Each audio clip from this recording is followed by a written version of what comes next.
सर्वेभ्यो नमो नमः। प्यारे विद्यार्थियों, संस्कृत भाषा की कक्षा 5वीं में आज हम पाठः द्वितीय मम परिवारः पढ़ेंगे। मैं आपको हिंदी अनुवाद बता रही हूँ। सबसे पहले देखिए, मम जो है सर्वनाम शब्द है। मम का अर्थ होता है मेरा, मेरी, मेरे। मेरा, मेरी, मेरे। यहाँ मम का अर्थ होगा मेरा। परिवार है, परिवार।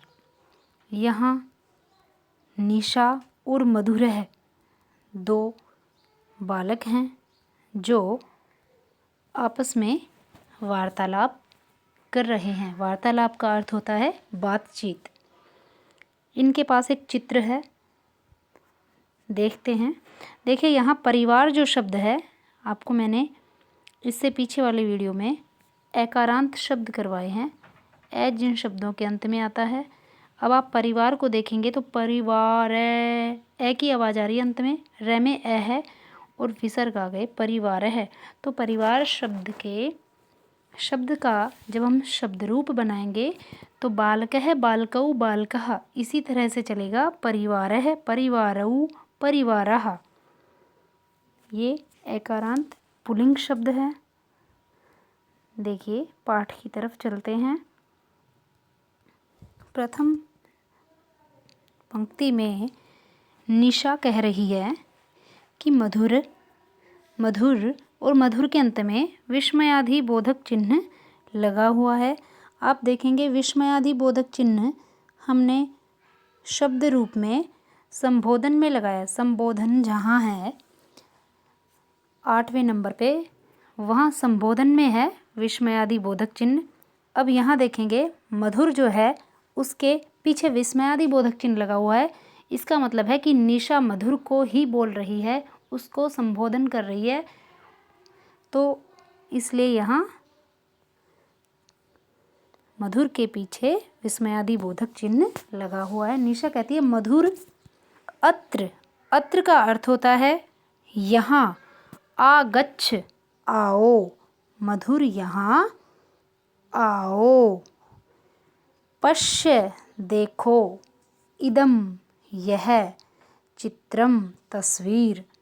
मधुर यहाँ आओ, देखो यह चित्र। मधुरः चित्रम पश्यति। मधुर चित्र को पश्यति। पश्य शब्द के ती लगा है। ती, तै, अंति। ये भी आपको करवाएंगे। धातु के पीछे लगते हैं, धातु सूत्र हैं। ती लगता है एक वचन में। यहाँ देखिए, मधुर जो है बात सुन रहा है, एक वचन है, तो मधुर के लिए शब्द आया है पश्य के ती, पश्यति क्रिया शब्द। मधुर चित्रम तस्वीर को पश्यति। पश्य मीन्स देखना और पश्यति लटलकार हो गया, देखता है। हिंदी अनुवाद होगा मधुर चित्र को देखता है। मधुर है चित्र को देखने के बाद अब बोल रहा है, कहता, मधुर कहता है अहा, खुश हो गया। देखिए, प्रसन्नता के भाव हैं उसके। कहता है अहा इदम मम चित्रम अस्ति। यह मेरा चित्र है। अपने चित्र को देखकर खुश हो जाता है। कहता है अहा इदम मम चित्रम अस्ति। अहा, यह मेरा चित्र है। निशा कहती है भवान, आप। कथम, कैसे। अवगच्छति। अवगच्छति का अर्थ होता है बेटा समझता है, समझती है। यहाँ होगा समझते हो, क्योंकि वो मधुर से पूछ रही है निशा कि आप कैसे समझते हो, आप कैसे पहचान रहे हो, आप कैसे समझ रहे हो कि ये आपका चित्र है। इस चित्र की बात कर रहे हैं ये जो निशा के हाथ में दिख रहा है।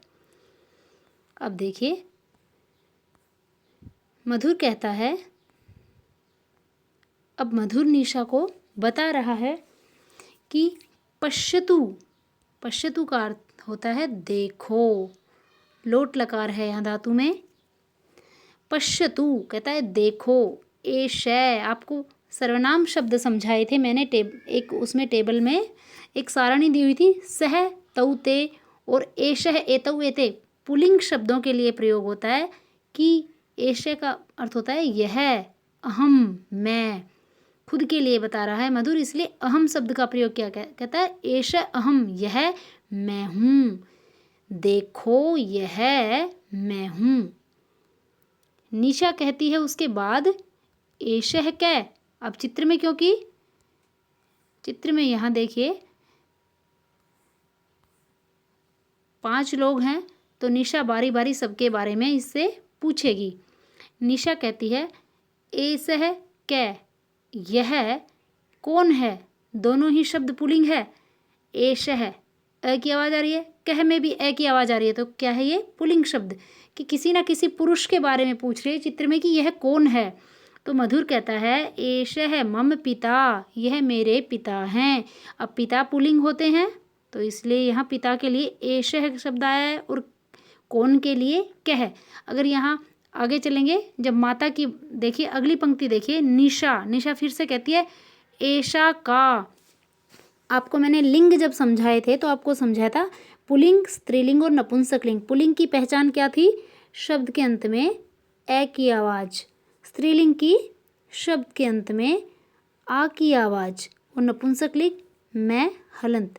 ये आपको प्रथम दृष्टि से जो है पुल्लिंग, स्त्रीलिंग और नपुंसकलिंग शब्दों की पहचान मैंने इससे पहले वाले वीडियो में समझाई थी।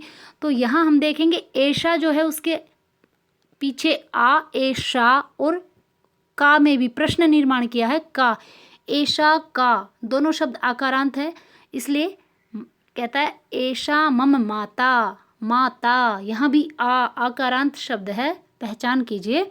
तो कहता है एषा मम माता, यह मेरी माता है।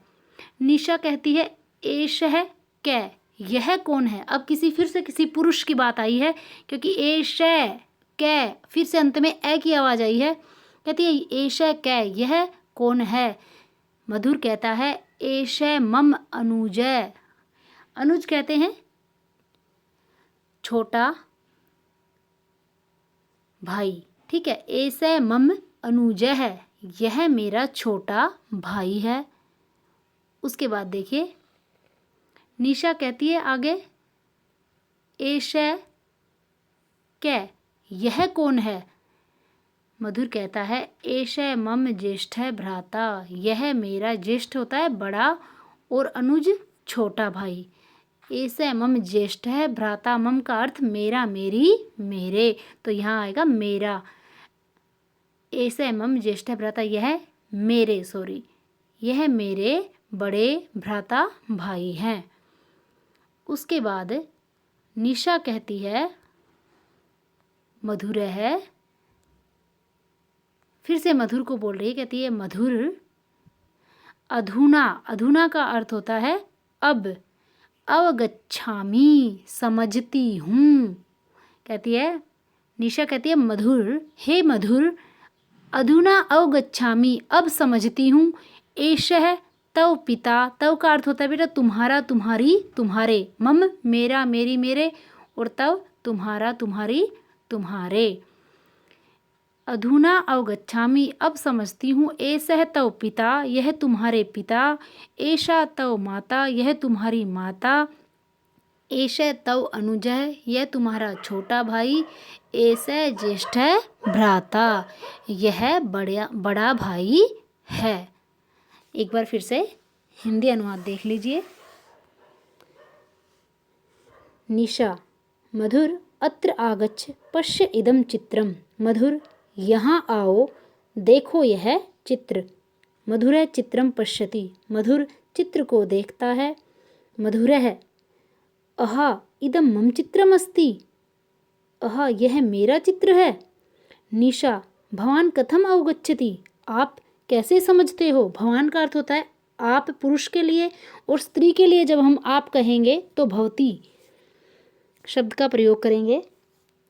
मधुर कहता है पश्यतु एषः अहम, देखो यह मैं हूँ। निशा एषः कः, यह कौन है। मधुर कहता है एषः मम पिता, यह मेरे पिता हैं। निशा कहती है एषा का, यह कौन है। मधुर कहता है एषः मम माता, यह मेरी माता है। निशा कहती है एषा एषः कः, यह कौन है। मधुर कहता है एषः मम अनुजः, यह मेरा छोटा भाई है। निशा कहती है एषः कः, यह कौन है। मधुर कहता है एषः मम ज्येष्ठः भ्राता, यह मेरा बड़ा भाई है। निशा कहती है मधुर, हे मधुर, अधुना अवगच्छामि, अब समझती हूँ। एषः तव पिता, यह तुम्हारे पिता। एषा तव माता, यह तुम्हारी माता।